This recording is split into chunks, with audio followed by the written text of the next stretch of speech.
Hello friends, bienvenidos. My name is Jen, aka Jen Kahlo on social media, your local witchy friend and intuitive guide through the occult. As always, my lovely husband and co-host is David, aka Premier Pulls on social media. Hi everyone. On today's episode, Jen explains palm reading. Welcome to the show. Grab a chair, make yourself at home. Jen's got stories to share. You'll never feel alone. Yeah, I am so excited to talk about this because this is something that people have asked for a while, but I've been like, hey, I don't know. You know, and we've been ramping up to this one because this isn't something, I think this was one of like the very first ones I suggested because as we were going through the gamut of all the like woohoo stuff, I was like, well, there's palm reading, there's like crystal balls. But yeah, I remember almost from the beginning, which is like 2023, you weren't super on board with doing the topic. And when I brought it up again as a suggestion, I think I noticed you said to yourself, like, okay, let me just like investigate it. This is one of the few, you always do the investigation and make sure you have all the information relevant to the topic. But this is one I saw you like dive full into and like, we'll talk about it, but you went all out, which I think is really cool, to the point of like, I'm curious, and again, we'll touch on it, but it almost seems like this might be a practice you could learn. Yeah. I just don't like when things are based on like reading the body because that's a very slippery slope to like eugenics and things like that. So I'm just always very concerned like face reading, phrenology, like palm reading. And that's what I was going to say. We did our phrenology episode. Our phrenology episode is like my top 5 of all our episodes that we've done. That one was a really, really good one, but that one did bring up a lot of controversial practices. Like the history of phrenology involves a lot of, like you said, like eugenics and just categorization by categories that are problematic. So I'm hoping this isn't something like that, but we definitely are going to get into it and get a better understanding. So tell us a little bit about palm reading. Yeah, palm reading, also known as palmistry. There are disputed origins just because it's such an ancient practice and people traveled and told other people about it that there's like so many different types of palm reading. But the oldest text that they have found is from 6,000 years ago from the Indus Valley, which is about northern India, which talks about palm reading. And it's also mentioned in the Bible. However, in the Bible, it's always like, if anyone reads your palm, kill them. Yeah. But, that's how ancient the practice is. So I think that's very interesting. And like each culture will have their own way of doing things. And it's very similar with astrology. There are like so many different points of view, ways to calculate things. So when I was like, okay, if I'm going to do this, I'm going to do this right. And I'm going to research. I told myself I want to buy a book. And I did. I found this palmistry book by Johnny Fincham. And before I started reading it, I researched him because so many times people want to make a quick buck and just write a book that they basically like chat GPT'd and just have like a bunch of filler, copy paste stuff. But he's actually the UK's leading palmistry expert. So I was like, okay, I have faith in this person. And I read this whole book in a weekend and I got some really good information. I appreciate his point of view. He dispels some myth, like for example, the lifeline is not necessarily like how long you're going to live and things like that. It's more your quality of life. And he talks about some of the problematic things that could happen with palmistry. I feel like he has a very similar voice to us in terms of like how we explain things and our point of view. Okay, nice. And then again, this is one of the ones that we really, really went into the research. I think I even got into it. I'm trying to look at it now, but we listened to a whole episode on palm reading just to get a general understanding. And it's funny enough, speaking of like people who have like, I feel like our voice or kind of have a similar tone, we found this really interesting podcast. It's the Intuitive Girls Guide, and we listened to their whole episode on palm reading, and I learned like a lot of cool stuff, and I really like how they touched on just the history of it, right? The history of it with the Roma people. I don't know if you're going to go into that a little bit, but I thought just the way they categorized it and gave some information was really cool. I like their wholesome perspective. So shout out to the Intuitive Girls Guide. I recommend if you're enjoying listening to this episode, to check their episode out as well on palm readings, because I thought it was very good information. Yeah, so it's so interesting also like how different people receive information, because I remember that it was a good episode, but honestly I don't remember anything else. I just remember that I liked it, but I don't remember the actual information. I retain more information by actually reading. Yeah, well, they talked. So one thing that really stood out to me that I really liked was they talked about how the reason why sometimes all these practices got negative connotations were because they were criticized by, westernized standards, right? But the Roma people, it was part of their practice and their culture. And, when they were, in the westernized world, they would get criticized a lot. But then those people would also get readings from them. So it was just a weird contradiction of you're going to talk shit about a group because of their practices, but then you're still going to engage in their practices. So almost like that cultural appropriation type of vibe, yeah. Which I thought was really interesting. And they just went really more into the history and understanding of it. So yeah, I think I was driving, so that's probably also why I didn't retain a lot of it, because my mind was busy with something else. But yeah, very good podcast. But the more I started looking into it, it has so much overlap with astrology, believe it or not. Really? Yeah. Yeah. And I've been dying to talk to you about this, but we're always save it for the podcast. Yeah. So I'm excited to dive into it. So the reason why as you may be able to see, or in a traditional palm imagery, they have all the different signs and different planetary sigils and things like that, because astrology was part of medical diagnosing way back in the day. So they believe that each finger had a different domain, and while that's not so relevant anymore, it's not that for example, Mercury actually controls your pinky. If you know astrology, it's easier for you to remember palmistry, this is this and this is that. So that's why it became pretty easy for me intuitive. To retain the information. Yes, it almost to me sounds like astrocartography, where it overlays on a plane. So in this case, the plane is the palm. Astrocartography, it's a map, but it has a lot of correlations. Yeah. So yeah, it was great. And also one thing that I appreciate about him, because he's just like me, he's thorough. He's if you're going to do it right. Take your time, get a magnifying glass. Don't be some cheesy, magician type thing and just look at someone's palm for 2 seconds. There is so much that goes into it. And I actually went to the Dollar Tree and found a magnifying glass. I will say I clowned you on that a little bit, because I was like, what's up with the magnifying glass, Sherlock Holmes? And you're it's for the palms. And I was like, okay. Yeah. So here is most of the things that go into a hardcore, legit palm reading. You have to compare both hands if someone has two hands. What if someone has a nub?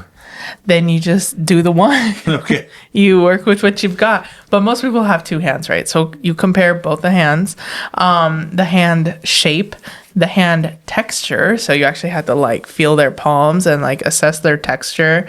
The finger length, of each finger, because you could have a long one finger and a short another finger, and that could mean so many different things. If the fingers bend, how flexible they are, the shape of each fingerprint from the dominant and non-dominant hand, major lines, minor lines, different palm patterns, and then abnormalities. So yeah, I could see if someone wanted a very thorough palm reading, this could last an hour. Mm-hmm. But just a chart reading almost, right? Yeah. But all the stereotypical palm reading is that they look at your hand for 2 seconds and they're blah, blah, blah, blah. But there's actually so much more than that if they are legit. Okay. Any controversial stuff in our phrenology episode, or has it really just been practices of different cultures that has been passed down? I am adopting the information through the lens of Johnny Fincham. So he doesn't He like kind of did the research for us. Yeah, he doesn't like astrology, so he steers away from like a lot of the astrology terms. However, I think that it has an overlap to how we explain astrology, where it's like there are no bad signs or transits, they're just different. Yeah. Each thing has their pros and cons. So with him, like when he explains like if you have this type of hand shape, it could mean this, and each has their pros and cons. So that's the type of like information that I'm going to look for and like access moving forward the more I study palmistry. Got it. And then again, sorry, I hate to harp on it so much, but like the contrast with our phrenology episode, with phrenology, it's like these people have these bumps on their head, so therefore they're inferior. Whereas it seems with palm reading, it's like it's just reading your, like it would be your chart or your not even tarot, but like is it another form of divination? Divination, yeah, okay. Absolutely, because you're forecasting and predicting things using some sort of like tool. In this case, it's the hand. However, yeah, it's just interesting. Like some people could say, like, oh, if you have like this line, this makes you a bad person. I'm sure that there are some practices out there that like go into that. Even like astrology, even though I'm like, it's not that. There are people that are like, if you're a man and you're a Cancer, you suck, Like anyone could make anything hierarchical and problematic. Yes. Yeah. Yeah. So I didn't really dive into like what are the problematic takes on palmistry. Like I can't really answer that, but I'm sure there are good takes and there are shitty takes with anything always. This one does seem a little more straightforward too, which is good. Interesting how like older or ancient civilizations, because they didn't have modern technology or diagnostic tools, like they went off based on what they could. And even though to us now it may seem rudimentary, like that's not a bad approach, right? You're going to look at people's anatomy and see what you can extract from your tooling at the time. But even now, I wonder, like moving forward, where we are going to be in the next 100, 200 years, where like MRIs could be looked as rudimentary, or x-rays. People are gonna be like, you used to shoot people with like radiation to see how they were doing.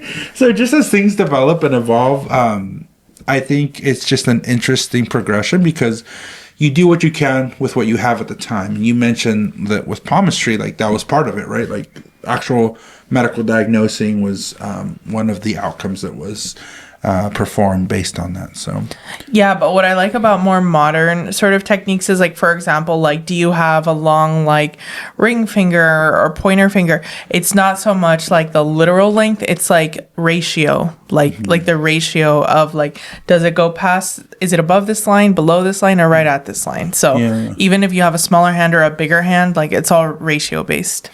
As you've started like learning about this practice, was it fascinating to you to actually like look at your palm and see like how many different things there actually are? Yeah. Because for me, like, you feel like your hand, but I think like if you actually look at it, you're like, oh my gosh, like that's a very distinctive line, or you have these different like patterns.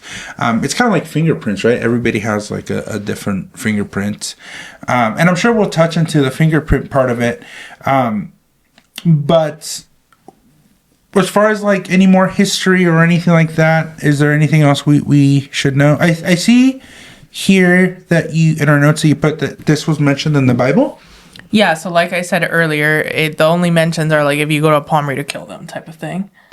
Oh, okay, so they were against it. Yes. Oh, got it. No, there were no positive or interesting quotes in the Bible. But the fact that it's even cited shows how old it is. Yeah. Oh, that's super interesting. Wow. So they obviously have like the practice.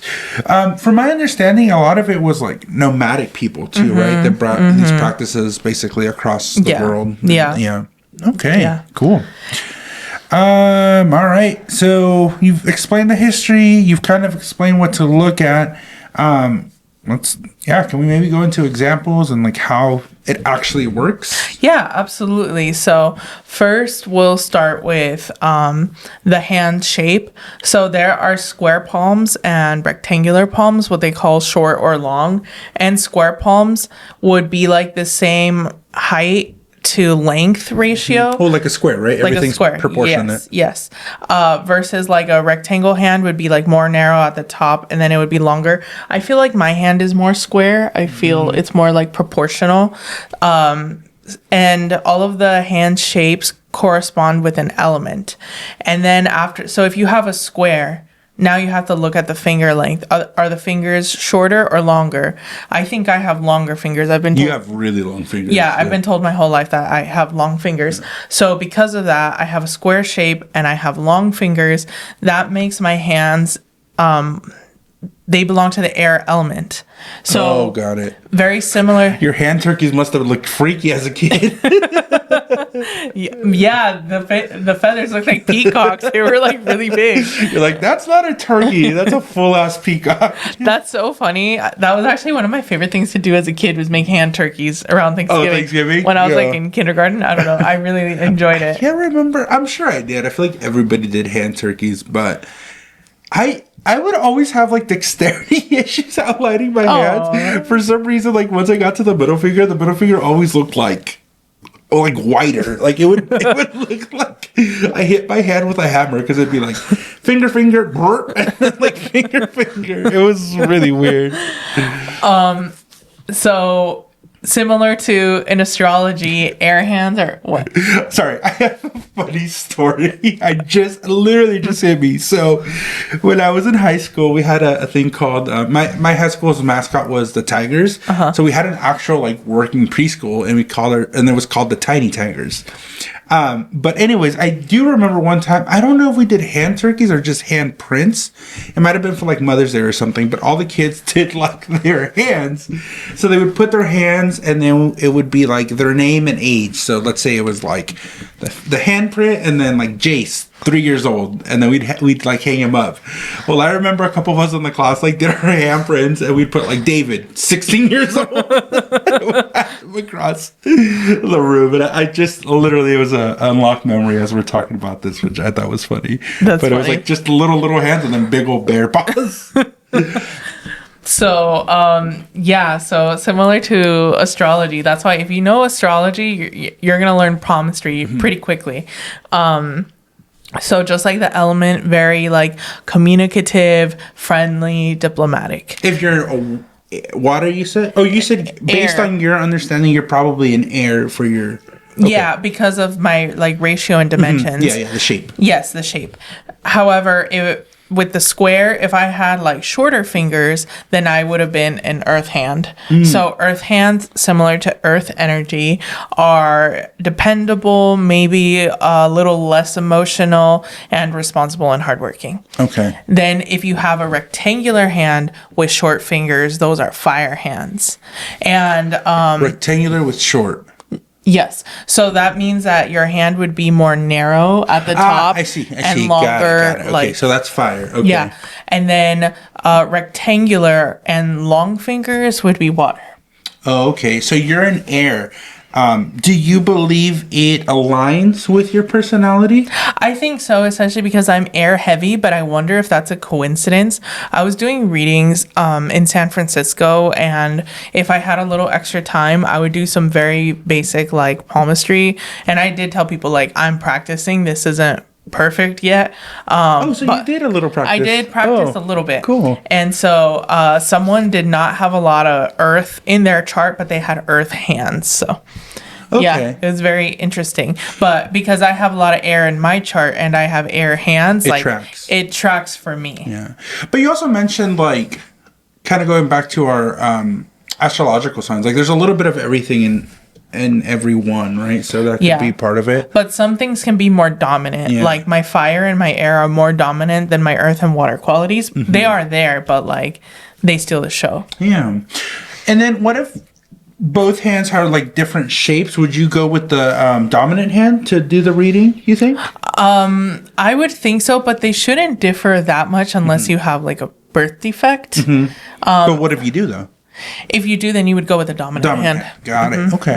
Okay. Yeah, the default, like, so then, yeah, what's the difference with the hands? Like, you have to look at both hands because the non-dominant hand shows like your inner world, sort of like your immature side, what, you know, your base nature, and then your dominant hand is how you present, sort of how you front, how you introduce yourself. It's sort of like knowing your partner and how they really are when they're just chilling at home after being with them for 10 years versus like your coworker who is like on their A game. Got it. Okay. Yeah. So it's important to look at both because sometimes someone can present one way, but their internal experience is another.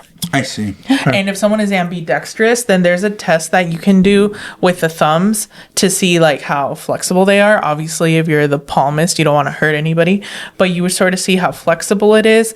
And then the thumb that is more stiff, that would be the dominant hand. I see. Which I think that like this one has more give than this, and I'm right-handed. So I was like, oh, that checks out. Makes sense, yeah. If you're listening to this episode just through audio, this is one we highly recommend to watch the video because we're doing a lot of hand stuff. Yeah, a lot of hand gestures. My bad. So, I mean, it's fine, but we do recommend this is when you watch. Yeah, I'll try to be more descriptive. My apologies. No worries. Yeah.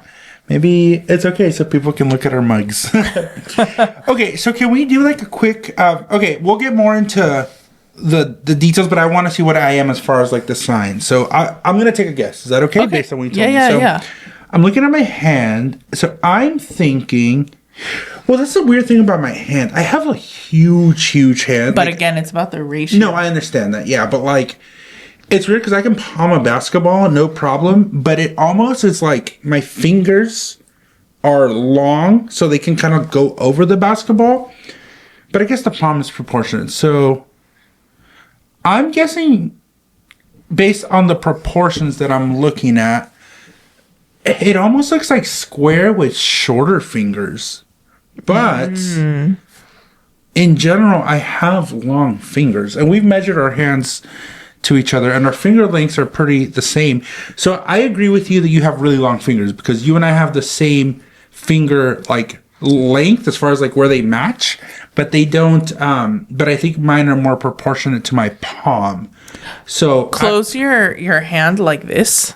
No, like this. I need to see your fingers. Okay. Like where they end up. Yeah, yours look longer. So if you're seeing this on camera, my fingers, I mean, I have long nails, but like the flesh itself pretty much goes to the base versus Mine's David's like on the middle, right? ends a little bit shorter, like up there. So in proportion to you, I have shorter fingers. So I think I'm going to go with saying that I have shorter fingers. And I do think I have a square-ish, maybe a little more rectangle-ish, but... Let me use my finger for scale. Yeah. Okay, so we're going this way. Yeah, about a square. I would say a square. Yeah. So square with shorter would put me at Earth. Yeah. Right? Yeah. Earth hands. Okay. Yeah. And then my astrology. Am I heavily Earth inbound? I know that your Mercury's in Virgo, and then I forget like the generational planets and stuff. But Earth hands are very like dependable, hardworking, a little less like emotionally vulnerable. So I think that all checks out. You're like positively emotional, but like when you need something, you don't really show it. Like you have like a tough upper lip. You know what I mean? So I think that checks out. So if I want somebody to catch these hands, what would you recommend? Say rock incoming pop. Okay, and then just to continue, I mentioned like could they be different, but I think my hands are pretty symmetrical though, right? Yeah, they look symmetrical. Even though I feel like this palm looks bigger. And this is my dominant hand. Do you see that? So we're looking, for those of you listening, we're looking at both my hands right now, and I'm observing that my right palm, which I am right-handed, does seem a little bit slightly bigger than my left palm. A little bit. And then what I also see is I feel like, okay, look at this. I feel like my right fingers are also a little bit longer. Do you see that?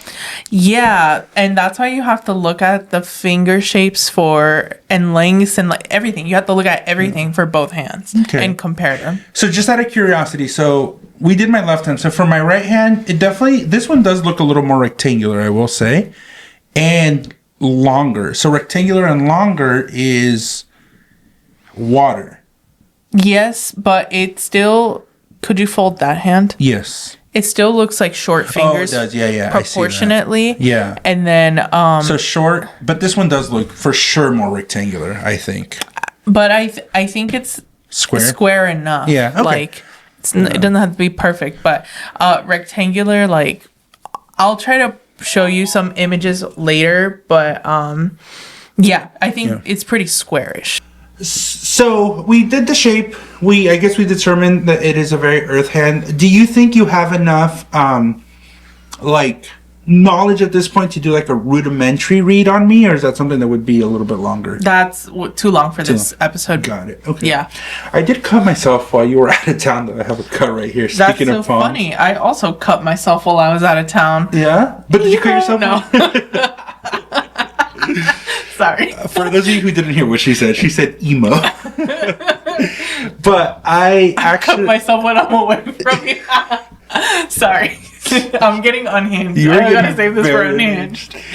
I cut my palms right there, if you can tell. Yeah. I was opening up a soup and it hurt pretty bad actually.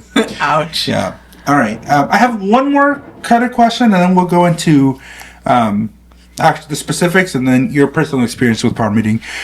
What if somebody's like, whether they're profession or they're bodybuilders, like they have calluses and like there's things that influence the marks on their hands?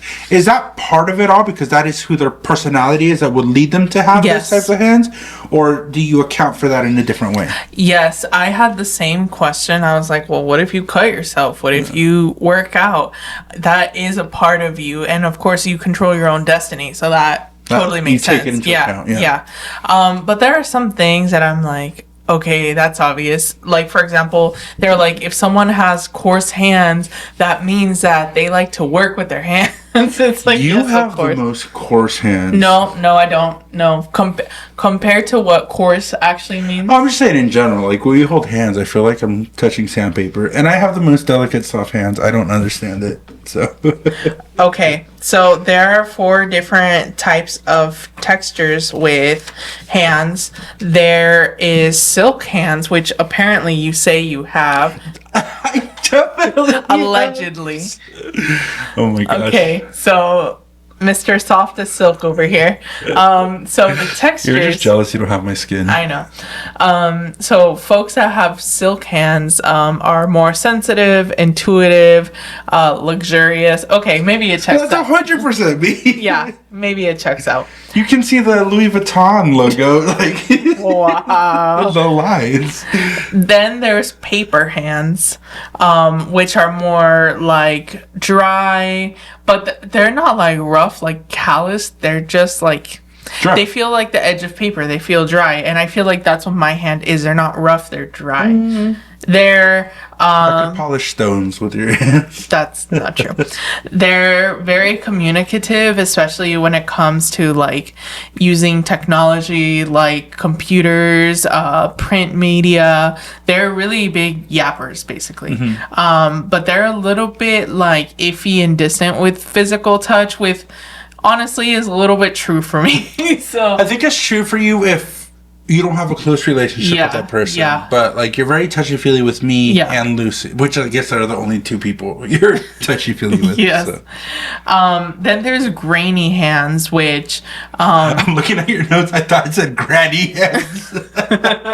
No, those are just wrinkly. No, grainy hands, which feel a little more rough, but not straight up calloused. Those are people that are more driven, manifestors. They're active. They're restless, kind of bouncing off the walls. Yeah. So they're the people that get stuff done, but are a little chaotic in the process. And then that's not you. Yeah. And then there are coarse hands, which is what you're thinking about, which I do not have. They're resilient, they're innovative, but they still have like an emotional aspect to them. And then the obvious part that they like to work with their hands and not be confined to a desk and be outside and stuff. But that kind of makes sense because people that like work with their hands usually don't have the economic like luxury to not work with their hands. You know what I mean? So, and then the silk texture is like, oh, they're luxurious. And it's like, yeah, people that have softer hands usually don't work with their hands. You know what I mean? I don't know what that says about me. So, okay, so I have silk hands, you have paper hands. Yeah, we'll agree on that. but not when it comes to stonks. Diamond hands, baby. Okay. So now the different fingers. So this is where a lot of astrology comes into play. So the thumb is the only finger that doesn't have a planet associated with it. But the thumb represents your will, your ambition, and basically how you get things in order and together. And then what? My mom, when she was a kid, she chopped off the top of her thumb. So she was opening up a coconut. It's not noticeable, like, unless you really look, but yeah, so I was just thinking about that. Do you know if it's her dominant or non-dominant hand? That I don't know. I think it is her dominant hand. Interesting. Yeah, she got a little stumper. Oh. It's not enough. I'm totally kidding. It's just like literally the very top, and you would have to look super duper close to notice it. Yeah, so that could definitely influence some of the divination. The pointer finger is ruled by Jupiter because it's like one of the most important fingers and why we have like dexterity besides the thumb. So it's also, they also call it like the ego finger because it's a lot of like what you want, how you go after it. Again, more like with Jupiter, abundance, Again, manifesting. Very, like, no pun intended, but very poignant in the actions, right? And then the middle finger is the Saturn finger, which is really great. They also call it the wall because it stands up so nice and straight. And Can you stop flipping up? I never get to flip anything off, so I am enjoying it. But yeah, the Saturn finger is about discipline, values. Saturn is the middle? Sorry. Yeah. Okay. Saturn is the middle finger. Wow. Relax. Calm down. I think you do have the coarse hands because you're bouncing off the walls and shit. And then the ring finger is ruled by Leo. It's also called the peacock finger, which is funny because it's where we have like all Our of diamonds, our rings our and rocks. diamonds and things. Yeah. And that's sort of like how you want to be perceived, the legacy that you want to leave. Yeah, how you peacock. Yeah. And then finally, the pinky finger is also called... The Tutski finger?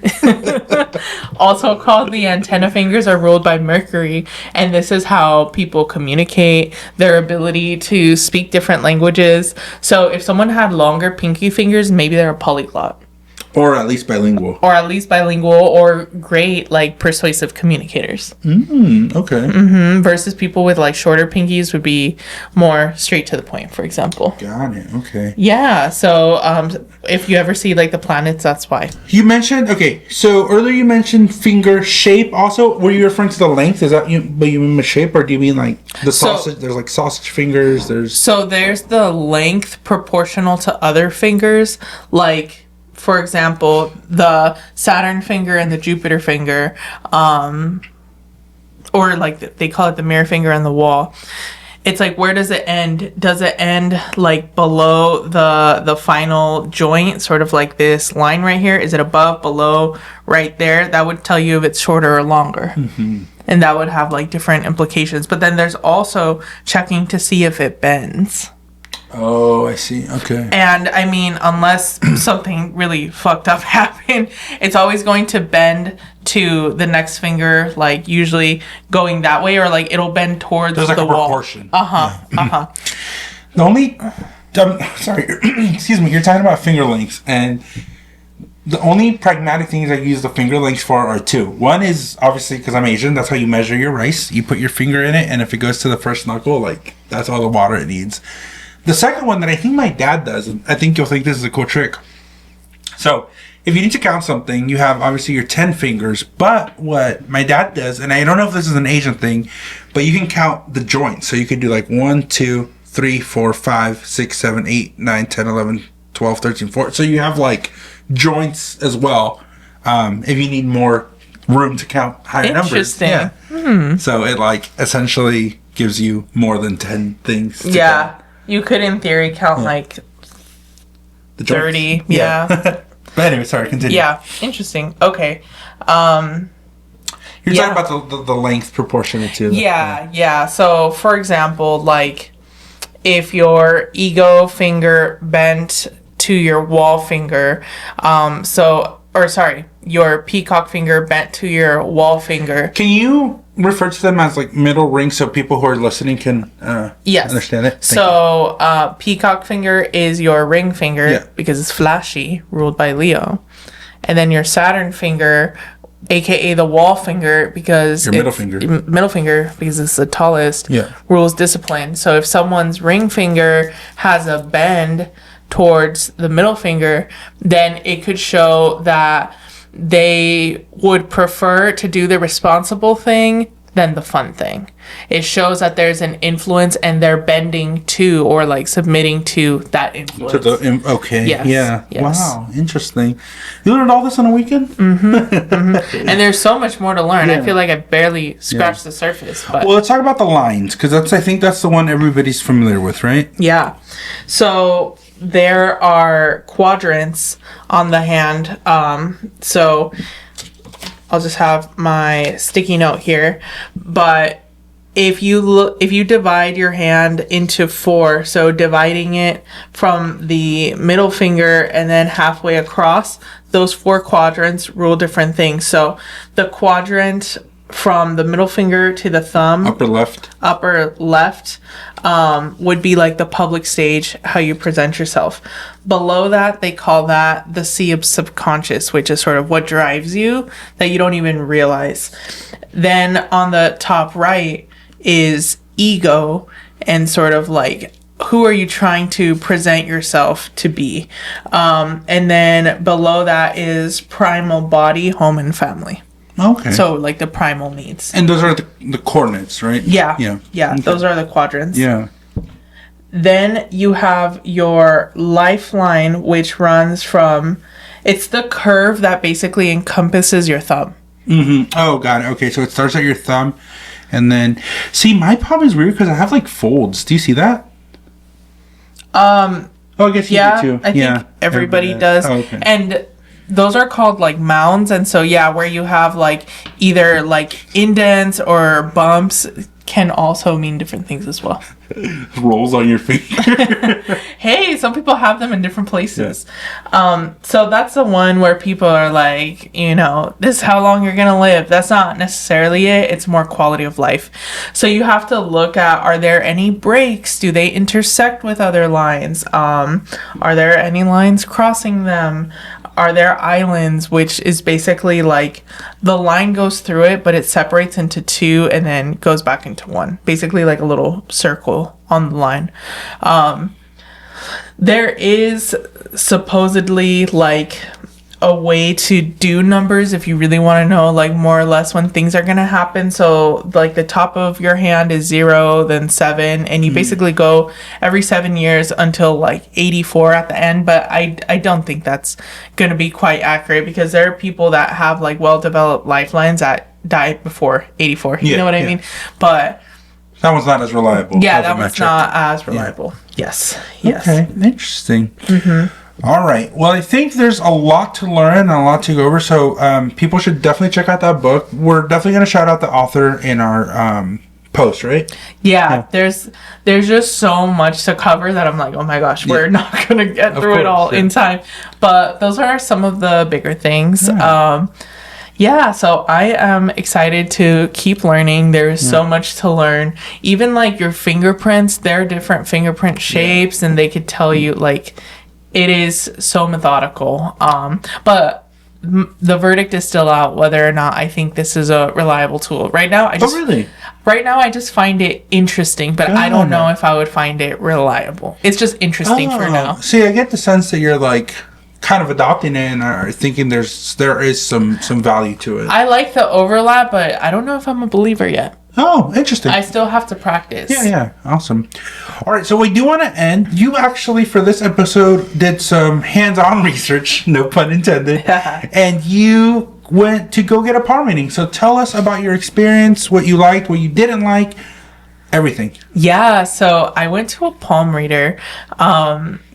They were at the county fair when I was up in the Bay Area, and I said, you know what, for research to really like get a feel for this, I'm just gonna do it. And she was wearing sunglasses, which I thought was interesting in the evening. So I was like, how are you gonna see all the fine lines and stuff? But I don't know. She did compare both hands, so that was positive. She did look at the sides. That was positive. And then I didn't really tell her much about me, but she said some very interesting, accurate things. So she said that I meant to be more of a social media personality instead of like doing in-person things. She's like, you and your work belong on the internet. Like, quit trying to be an in-person type of person. Mm-hmm. So I thought that was kind of interesting. Then she said that I need to talk about my love life and connection more. And she doesn't know about this podcast, but that's what we do. Yeah. So I thought that was interesting. And then she said that I need to use my voice more authentically, which I feel like it's been a process. I've sort of started like slow, and I've been a little more censored, and now I'm becoming more like uncensored the more I get comfortable like being online, doing the podcast. And she said that I pick up a lot of residual energy, and because whether it's my 9 to 5 or this, like I absolutely that's what you're doing. Yeah. However, then she did the whole. So what are the so those were kind of the things that were positive, right? Mm-hmm. All right, let's talk about the negatives. Yeah, she used the term twin flame, which I don't like, and if you don't know why, go back to the twin flames episode. We have an episode on it. Yes. So she was like, "Who's your twin flame?" And I was like, "Oh." No, didn't you say she asked you, "Have you found your twin flame?" Yeah, have you found your twin flame, and who is he? And I was like, okay, I know what she means by this, so I'm not gonna pick a fight. And, you know. So I was just like, yes, his name is David, and she was like, "That's me." There's no David according to my spirit team. Like, are you sure there's not like? Are you sure that's him? Yeah, like, are you sure that's your twin flame? And I was like, well, you better check again, because yes, he is. Maybe I'm not. I think you are. Like, it's been 10 years. Like, come on. So that was kind of interesting. And then she did the whole like, your throat chakra is blocked, and of course for $300, actually for you $190, I can unblock it. And it's like, no thanks, I could do it myself. Correct me if I'm wrong, but didn't she say you were cursed or had a curse? Not that I have a curse, just that my throat chakra is blocked because of all the stuff that I've picked up. And I'm like, I could do it myself. And so those are the things that we've talked about. You know, I think in a recent episode, but we had a whole episode about it, the spiritual scammers, where if like they're offering you the solution to like a problem, then that's be wary. Obviously pay if you feel like it's gonna enrich your life, then go for it, but just that upsell. But what's interesting though, I found when you were telling me, is twofold. And that's why people need to be very careful. Because it's not like she started with that, right? She gave you a good base. She gave you a good, accurate read. You got a good benefit out of what she gave you. So I think that's one thing we haven't touched upon. Like, sometimes it looks good. It looks valid. And you can pick and choose what you take from something. You don't necessarily, like, just because she followed up with the, like, well, I got you on the 190 special for the chakra alignment, doesn't mean that her other stuff was invalidated. Yeah. So I would give this rating like a B-. Because the reading was great, but I didn't like the terminology of the twin flame and sort of like how quick it was. But from like what she very quickly saw, like it was pretty good. Yeah. Now I know for a fact that you got the palm reading before you read the book. After reading the book, did you have additional like reservations, or you were still kind of the same verdict? Yeah, I just don't know how you're gonna do a legit palm reading without taking your time and looking at like each finger without a magnifying glass. Like, there is so much to see in a palm that it's like, if I do eventually believe in this tool, if I do eventually offer it, like, I don't... It's going to be its own thing. You can't, like, be like, oh, like, let's end your session with a palm reading. Yeah, like, like I would have to look at someone's hand and like analyze things and write stuff down. Like it's not a quick like look at it and oh blah blah blah. Yeah. Like there's so much to analyze, like so many fine lines. Like you have to compare each thumb, each ring finger, each Saturn finger. Yeah, like absolutely. Yeah. Awesome. Well, a super interesting episode and topic. I was excited to do it. I think we did it justice. We talked about the history and then the pragmatics of it, but a lot of learning. And as we went through the journey of learning about this, I think we encountered also a lot of cool people who've spoken about this. Again, mentioning that the podcast from the Intuitive Girls Guide, and then this author as Johnny well. Fincham. Johnny Fincham. So. Yeah. Awesome. Well, we're going to do some housekeeping and some comments. Do you want to go over those really quick? Yeah. So, I wanted to say really quickly that from now till September 1st, I do want to build up this knowledge. So if you book a reading, I'll do a free 15-minute like palm reading. But again, I'm not an expert. This is me trying to apply my knowledge. So if you want to be one of the guinea pigs with my knowledge, like I'll add that in for free. Yeah, and that's after the 15-minute reading. It's not included. Or whatever reading you book. But like I will look at your palm and analyze it for 15 minutes for free because I am still a student of palmistry. Okay, awesome. Yeah. And then a couple comments from Cindy on her episode on Instagram. That's so sweet. She said, from quietly listening across the globe to sharing my soul through the mic. Thanks for having me and giving me this amazing experience. We are so happy to have you. Yes. Again, we haven't listened to that episode. I think that one was just good for us.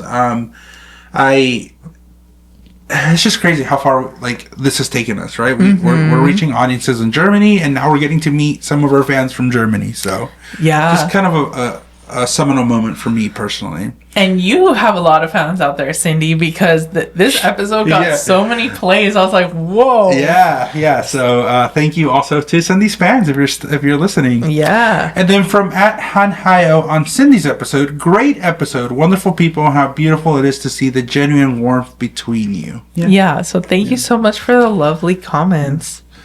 Alrighty. Is there anything else? If you want to get in touch with us, Instagram, TikTok, YouTube, Blue Sky, @JenCallo, my only account, by the way, and @JenCallo.com. If you like this show, please rate it wherever you're listening and give it 5 stars. Alrighty. Thank you so much, everyone. Remember, the magic within you makes the world a more beautiful place. Blessed be, and signing off. Bye.